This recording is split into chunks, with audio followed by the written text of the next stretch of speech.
PYO started in 1939 by a middle school music teacher named Ruth Zippler, and she wanted to bring students from across the Germantown section of town together on Saturday mornings to read music. Over the last 85 years, it's been quite the journey.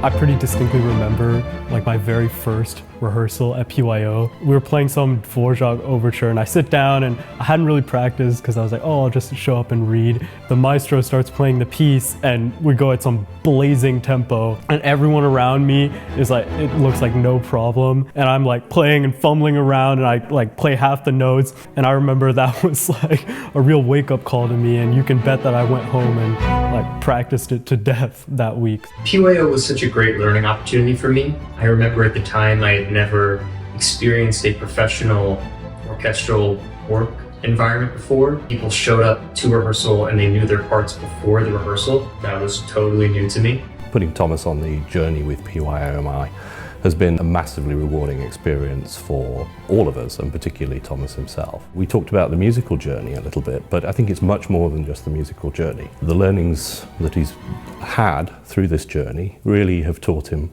or helped him develop so many other things. My daughter was in the orchestra from age 11 on. I was a violinist in Philadelphia Youth Orchestra from 1988 until 1994. I joined Philadelphia Youth Orchestra when I was 11 years old. And to this day, I am the record holder for youngest ever member. There were many pivotal moments in Philadelphia Youth Orchestra Music Institute's evolution and growth. The first, I would say, was professionalizing its conducting staff. Many years ago, my predecessor, Joseph Primavera, was hired as the music director in 1954. And renewed by seeing these young people discover great works of art for the first time, and their enthusiasm and their joy in finding about Beethoven and Brahms music they never heard of renews my faith in the art.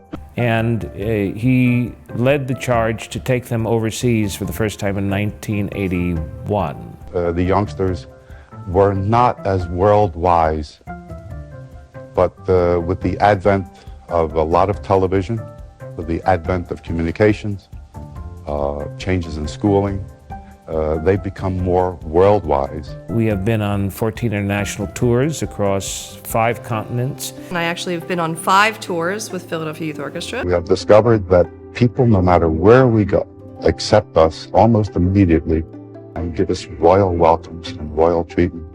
They play our recordings on the air in Europe, South America, in China, and we're very proud. Traveling like that as a young person is an incredible experience. Back then, our chair of the board was David Siegel. His role was president of the organization. David had this idea of creating the Philadelphia Youth Orchestra Center.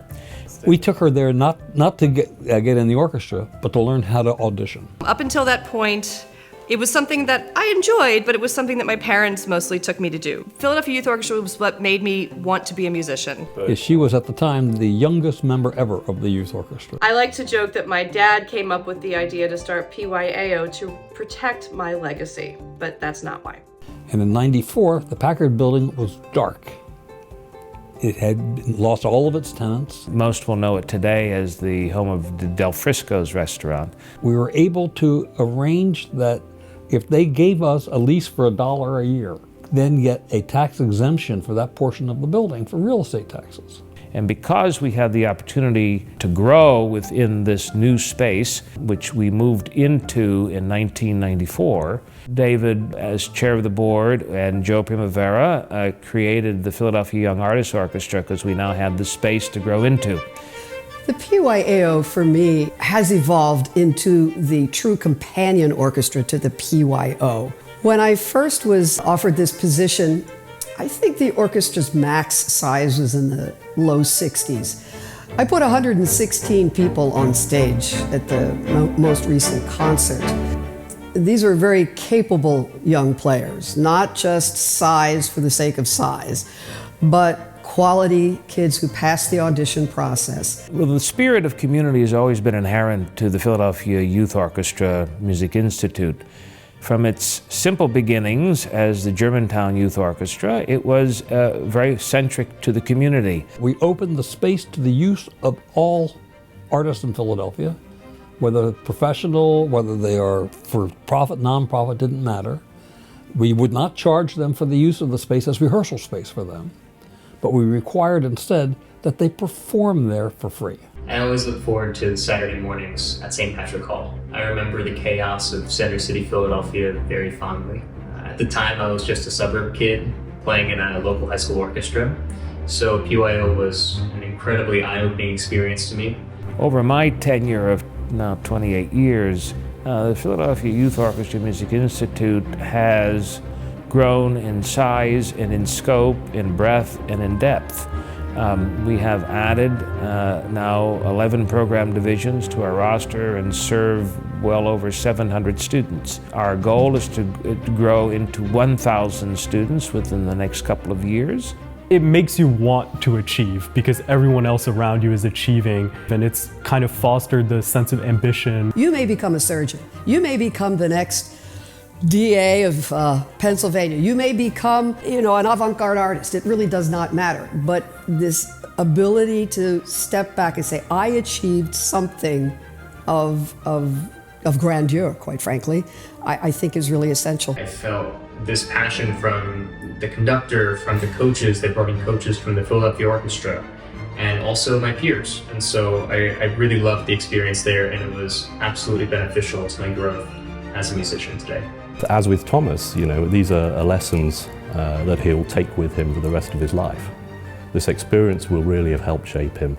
We can't really express our gratitude to Maestro Scaglione, the fabulous teachers and educators that he's had, and the other students that he's been able to work with over the years. Well, the future is very bright. We have had the opportunity to bring on some very special people. The staff is extraordinary, not only the administrative staff, but also our faculty and our musician staff. We have quite the small army of individuals who really are dedicated to music and to serving young people. The young people that we serve are tomorrow's leaders, and everything we can do to help them grow and mature into successful and contributing members of their immediate community and society, the better. And we use music as a vehicle to do that. From all of us here at Philadelphia Youth Orchestra Music Institute, I would like to personally thank all of our friends, our sponsors, our patrons, our benefactors. Without you and your support, we could not do what we do in fulfilling our mission each and every day. So I would like to thank each and every one of you here this evening for your kind contributions and most generous support for the Philadelphia Youth Orchestra Music Institute. Thank you.